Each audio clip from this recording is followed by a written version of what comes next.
As origens, as gerações e o Deus que escreve a história antes dos reis, antes das batalhas, antes do trono e do templo. Há nomes. Nomes que parecem silenciosos, mas que carregam a memória da promessa. O primeiro livro de Crônicas não começa com guerras, começa com raízes. Porque Deus não constrói reinos no vazio. Ele escreve a história geração após geração, de Adão até Noé, de Noé até Abraão, de Abraão até Israel. A linhagem avança como um rio que atravessa o tempo. Cada nome é uma vida. Cada vida é uma escolha. Cada escolha empurra a história para a frente. Israel não surgiu do acaso. Judá não foi levantado por conveniência. O trono de Davi não nasceu do improviso. Tudo estava sendo alinhado. As tribos são apresentadas uma a uma. Rúben, o primogênito que perdeu o direito. Simeão, espalhado. Levi, separado para o serviço sagrado. Judá se destaca. De Judá vem a liderança. De Judá vem o cetro. De Judá vem a promessa real. Entre listas e genealogias, a narrativa sussurra algo profundo. Mesmo quando reis caem, as promessas permanecem. A história passa por cidades esquecidas, clãs pouco lembrados, famílias anônimas. Mas nenhuma é invisível aos olhos de Deus. Então o foco se estreita, a linhagem converge. O nome de Davi surge como eixo, não como surpresa, mas como cumprimento. Antes de falar de conquistas, Deus relembra quem sustenta o trono. O livro nos faz olhar para trás para entender o que ainda virá. Porque Crônicas não é apenas repetição de reis, é interpretação espiritual da história. Aqui, os erros são mencionados, mas o foco está no propósito. Aqui, o exílio não é o fim, é o contexto. O povo que lê Crônicas não está no auge do reino. Está retornando das ruínas, está reconstruindo muros, reerguendo casas, tentando lembrar quem é. E Deus responde lembrando quem ele sempre foi. O passado não é nostalgia, é fundação. A mensagem é clara. Vocês ainda pertencem à promessa, mesmo após o cativeiro, mesmo após a queda. Porque o Deus que escreveu a genealogia ainda governa o futuro. Mas agora a história precisa avançar, e das listas silenciosas o texto nos conduz novamente ao campo de batalha. Porque o trono que foi prometido ainda precisa ser ocupado, e o homem, segundo o coração de Deus, está prestes a entrar em cena. A morte de Saul, a ascensão de Davi, e o trono restaurado. A história avança. E antes que o novo reinado se estabeleça, o texto faz questão de mostrar o fim do antigo. Saul, o primeiro rei de Israel, não cai apenas por força de inimigos. Ele cai por ter se afastado da palavra. Crônicas é direto. Não romantiza a queda. Não suaviza o motivo. Saul morre porque foi infiel ao Senhor. Consultou o que não devia, ignorou o que havia sido ordenado. O trono não se sustenta sem obediência. Assim, o reinado que começou com promessas termina em silêncio e derrota. Mas a história não para na morte, porque quando um trono cai por desobediência, outro se levanta por propósito. Todas as tribos de Israel se reúnem, homens de guerra, chefes de famílias, líderes experientes. Eles vêm de todos os cantos da terra, de Judá, de Benjamim, de Efraim, de Manassés, do norte e do sul. O povo reconhece algo que o céu já havia decidido. Davi é ungido rei sobre todo Israel, não por golpe, não por herança política, mas por consenso e aliança. O texto enfatiza, eles vieram com o coração inteiro. Não houve divisão naquele momento. Israel volta a ser um, e o reinado de Davi começa sob um sinal claro: unidade. Davi estabelece Jerusalém como capital. A cidade que era fortaleza inimiga se torna centro espiritual e político. A cidade de Davi nasce, mas Davi não governa apenas com espada, ele governa com consciência espiritual. Ele entende que o trono não é apenas político, é espiritual. Por isso, sua primeira grande preocupação não é ampliar fronteiras, é restaurar a presença. A Arca da Aliança, símbolo da presença de Deus, ainda estava esquecida, longe do centro da nação. Davi decide trazê-la de volta, reúne líderes, organiza uma grande celebração, instrumentos são preparados. O povo se alegra, mas a alegria não substitui a obediência. A arca é colocada em um carro novo, e quando os bois tropeçam, Uzai estende a mão para segurá-la. No mesmo instante, ele cai morto. O silêncio toma o lugar da música. Davi fica abalado. A presença de Deus não pode ser tratada como objeto comum. O rei entende algo profundo. Intenção correta não substitui instrução correta. A arca permanece na casa de Obed-edom, e ali tudo prospera. Davi observa, aprende, consulta a lei, corrige o erro. 3 meses depois, a arca é trazida novamente. Agora, conforme a ordem estabelecida, sacerdotes a carregam nos ombros, sacrifícios são feitos. Passo a passo, a música volta. A alegria retorna. Davi dança diante do Senhor com todas as suas forças, não como rei, mas como adorador. Alguns o desprezam, mas Deus se agrada. A arca finalmente chega a Jerusalém. O centro espiritual é restaurado. O povo celebra. Davi estabelece ministros, músicos e levitas. A adoração passa a ser contínua, porque um reino sem adoração inevitavelmente se perde. Agora o trono está firme. A cidade está estabelecida. A presença está no centro. E o nome do Senhor volta a ser exaltado em Israel. Mas o coração de Davi ainda carrega um desejo que não nasceu da vaidade, mas da reverência. Ele olha para o palácio onde habita e pensa na tenda onde está a arca. Algo o incomoda, algo o move, e esse desejo vai ecoar no céu e redefinir o futuro de Israel. O desejo pelo templo, a aliança e a promessa que atravessa gerações. Com o trono estabelecido e a arca repousando em Jerusalém, o coração de Davi encontra um novo incômodo. Ele vive em uma casa de cedro, mas a arca do Senhor permanece em uma tenda. A diferença o constrange. Davi chama o profeta Natã e abre o que carrega no peito. Veja, eu moro em uma casa de cedro, mas a arca da aliança do Senhor está sob cortinas. Natã, vendo a intenção do rei, responde prontamente: faze tudo o que está no teu coração, porque Deus é contigo. Mas naquela mesma noite, o céu fala. A palavra do Senhor vem a Natã e muda completamente a direção da história. Deus não repreende o desejo de Davi, mas redefine o papel dele. Não serás tu quem me edificará uma casa. Eu te tirei do pasto, eu te fiz príncipe sobre o meu povo, eu estive contigo em todos os lugares. Deus relembra a trajetória, do anonimato ao trono, do campo à coroa, então vem a promessa. Uma promessa que ultrapassa o tempo de Davi. Eu firmarei a tua casa, estabelecerei o teu reino, teu trono será confirmado para sempre. Davi não construiria o templo, mas seu nome estaria ligado eternamente ao propósito. Um filho nasceria de sua linhagem. Ele edificaria a casa do Senhor, e Deus seria pai para esse filho. A promessa não falava apenas de pedra e madeira, falava de um reino eterno, falava de algo que ia além de Salomão, além de Jerusalém, além da própria história imediata de Israel. Quando Natã entrega a palavra, Davi não discute, não insiste, não se frustra. Ele se assenta diante do Senhor e ora. Reconhece que tudo o que tem veio da graça. Quem sou eu, Senhor, para que me trouxesses até aqui? O rei entende algo profundo.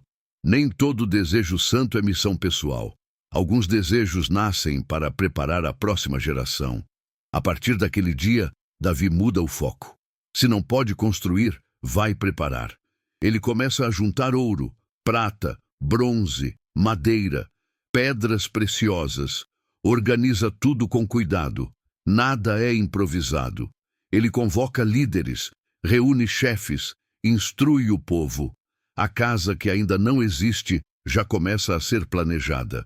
Enquanto isso, o Senhor dá descanso a Israel. Os inimigos são vencidos, vitórias se acumulam.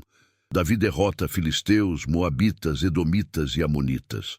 O reino se expande, mas o texto deixa claro: essas vitórias não são exaltadas por glória militar, mas como cumprimento da promessa divina. E o Senhor dava vitória a Davi por onde quer que fosse. A prosperidade vem, mas não ocupa o centro. O centro continua sendo o propósito. Davi entende que o reino não se sustenta apenas por conquistas externas. Ele precisa ser organizado por dentro. E assim, o rei começa a estruturar algo que nenhum rei antes havia feito. Ele começa a preparar um reino pensando no culto contínuo, na ordem espiritual e no futuro além de sua própria vida. O trono de Davi agora está firme, mas mais firme ainda é a aliança que Deus estabeleceu com sua casa. Uma aliança que não seria quebrada nem por guerras, nem por exílio, nem pelo passar dos séculos. Porque quando Deus promete algo eterno, Ele escreve a história para sustentá-lo. A ordem do culto, a adoração contínua e o reino preparado no Espírito com a promessa estabelecida e o futuro do templo definido, Davi volta seus olhos para algo essencial. Se o reino permaneceria, ele precisaria de ordem. Não apenas ordem militar, mas ordem espiritual. Davi entende que a adoração não pode depender do improviso. Ela precisa de estrutura, de continuidade, de pessoas separadas para essa missão. Então ele organiza os levitas, não como servos secundários, mas como pilares espirituais do reino. Cada família recebe sua função, cada grupo sua responsabilidade. Uns são designados para cuidar da arca, outros para o serviço do templo futuro, outros para o ensino da lei, outros para administrar os portões. Nada é aleatório. O serviço do Senhor passa a ter ritmo, turnos, ordem. A adoração se torna constante. Davi separa músicos, homens treinados, habilidosos, consagrados, cítaras, harpa, címbalos. O som não é apenas estético, é espiritual. A música sustenta a atmosfera do reino. Ela prepara o coração do povo. Ela lembra diariamente quem governa acima do trono. Os músicos profetizam através do louvor. A adoração se torna linguagem. O templo ainda não existe, mas o culto já funciona. Davi organiza também os sacerdotes. Cada família recebe seu turno. Cada geração aprende seu papel. Nada fica concentrado em uma única mão. O serviço se perpetua. Assim, quando o templo fosse construído, não haveria confusão, tudo já estaria pronto. O rei também estabelece porteiros, homens responsáveis por guardar entradas, por proteger o que é santo, porque aquilo que é separado para Deus precisa ser guardado. Tesoureiros são nomeados. O ouro e a prata separados para o templo não são tratados como riqueza comum. São tratados como consagração. Cada oferta tem destino, cada recurso tem propósito. Davi governa com consciência de que tudo pertence ao Senhor.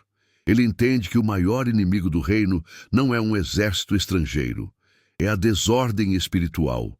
Por isso, enquanto outros reis constroem impérios, Davi constrói fundamentos. E o texto de Crônicas deixa isso claro. O foco não está nos pecados de Davi, está no legado espiritual que ele deixa. Porque este livro fala a um povo que precisa reaprender a adorar. Um povo que voltou do exílio sem templo, sem trono, sem glória visível. E Deus os lembra. Antes do templo, houve ordem. Antes da glória, houve consagração. Antes da presença manifesta, houve preparação. A mensagem ecoa silenciosa. Não se reconstrói uma nação apenas com muros. Reconstrói-se com adoração. Reconstrói-se com serviço fiel. Reconstrói-se com pessoas alinhadas ao propósito. Davi já está velho. Seus dias se aproximam do fim. Mas tudo está preparado. O trono, o templo, o culto, a sucessão. Nada foi deixado ao acaso. Porque um reino que nasce do propósito precisa ser entregue pronto à próxima geração. E agora chega o momento de passar o bastão. O rei que foi pastor prepara o filho que será construtor. As últimas palavras de Davi. O projeto do templo e a transição do trono. O tempo avança. O homem que começou como pastor agora sente o peso dos anos sobre o corpo. Davi sabe que seus dias estão chegando ao fim. Mas não há pressa, não há medo, não há insegurança. Porque tudo aquilo que precisava ser preparado já foi. O rei convoca os líderes de Israel, chefes de tribos, oficiais do exército, sacerdotes, levitas, homens experientes, todos se reúnem. E diante deles, Davi fala não como guerreiro, mas como pai. Ele relembra sua intenção original. Estava no meu coração edificar uma casa de repouso para a arca do Senhor. Mas deixa claro, Deus não permitiu que eu construísse, porque fui homem de guerra. Não há amargura em sua voz. Há compreensão. Davi reconhece que cada geração recebe uma missão específica.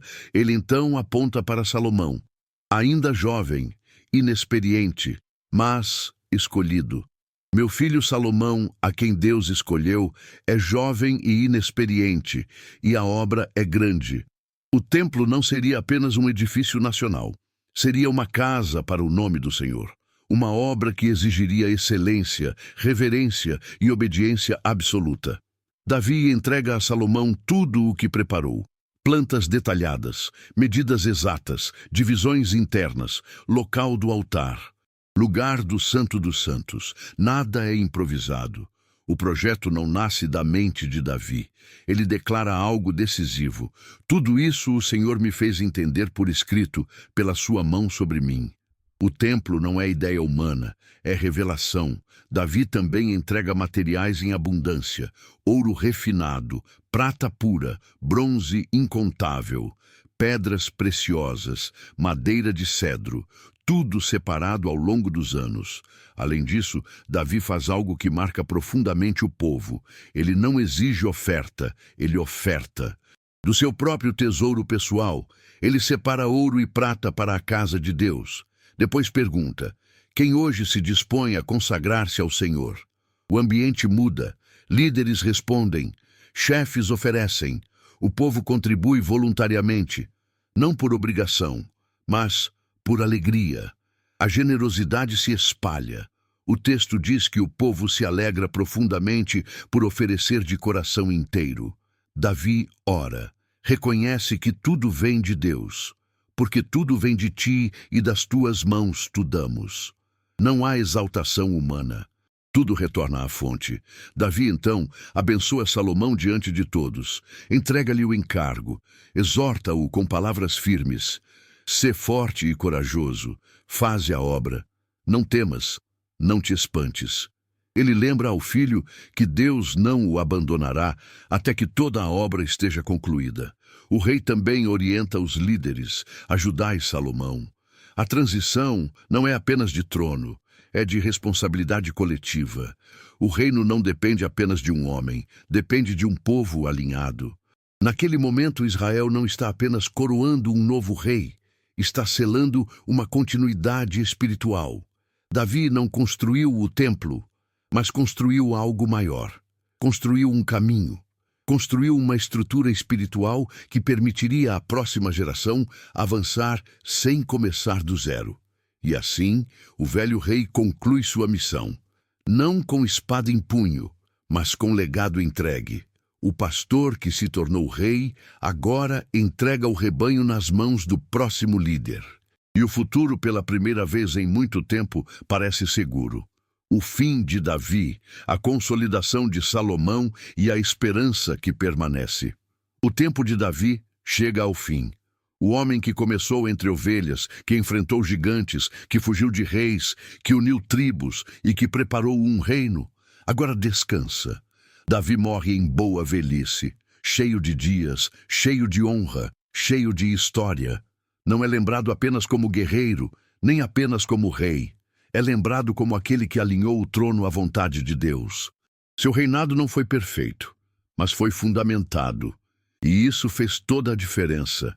Salomão, seu filho, assume o trono, não em meio a disputas, não em meio a divisões, mas com apoio do povo, dos líderes e dos sacerdotes.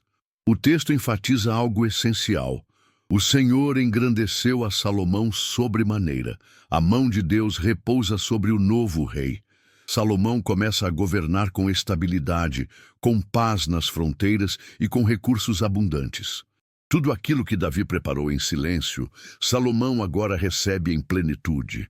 O reino está organizado, o culto está estruturado, os sacerdotes estão em seus lugares, os levitas conhecem suas funções. Nada começa do caos, tudo começa da preparação.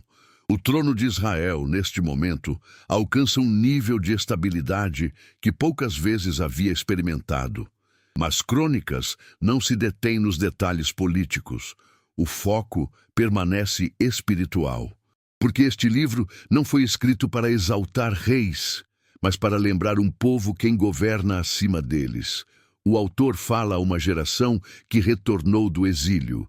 Um povo sem rei, sem trono, sem independência política, e mesmo assim Deus os convida a olhar para trás, não com saudade, mas com esperança. A mensagem final de Crônicas é clara. A história não foi perdida. A promessa não foi quebrada. O plano não foi cancelado. O trono de Davi pode estar vazio por agora, mas a aliança permanece viva. O templo pode ter sido destruído, mas a adoração pode ser restaurada. O povo pode ter sido espalhado, mas a identidade não foi apagada. Porque o Deus que chamou Davi do pasto continua chamando o seu povo do exílio. Crônicas termina apontando para o futuro, não com lamento, mas com expectativa, não com ruínas, mas com fundamento. A história segue, outros livros virão, outros desafios surgirão.